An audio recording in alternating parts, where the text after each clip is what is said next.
Meanwhile, in Russia, a widening crackdown on internet services and messaging apps like Telegram is disrupting how thousands of businesses operate. From online orders to client communication, small firms say that repeated restrictions, outages and VPN dependency are costing them time, money and customers with no clear alternative in sight. While in Moscow, entrepreneurs say that Telegram has become both essential and increasingly unreliable as authorities tighten controls on digital communication tools. Messaging apps are widely used across Russia's economy, with around 2.9 million small to medium businesses and 14.1 million self-employed people relying on them for sales and customer contact. But repeated disruptions have created operational chaos. In March alone, mobile internet services in Moscow were reportedly restricted for nearly 3 weeks, while VPN dependency has become routine just to access basic communication tools.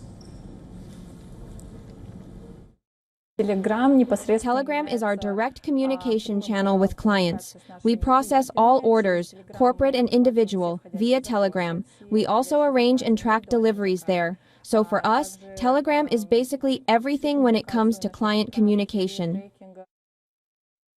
Businesses like a local pet apparel brand, Telegram is now the main sales channel after Instagram restrictions in 2022 and WhatsApp limits earlier this year. But owners say that messages often fail to load, notifications don't arrive,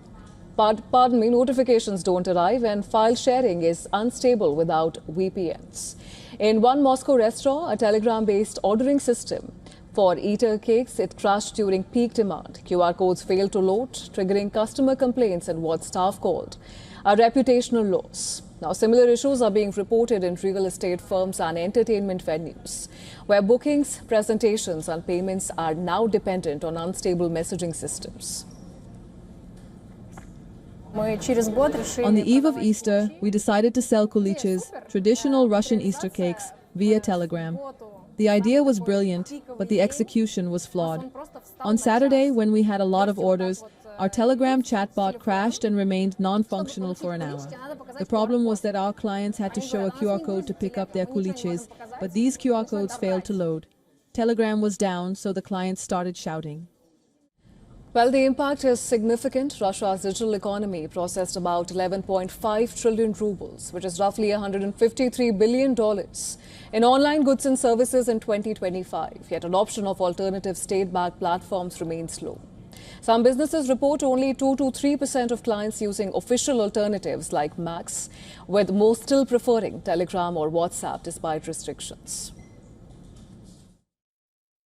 Very few of them are switching to the Max Messenger. Even based on the number of enquiries I receive, I can see that. When people call about buying or leasing property and ask me to send presentations, videos or photos, only about 2 to 3% over the past 4 months have asked to receive materials via Max as their first choice.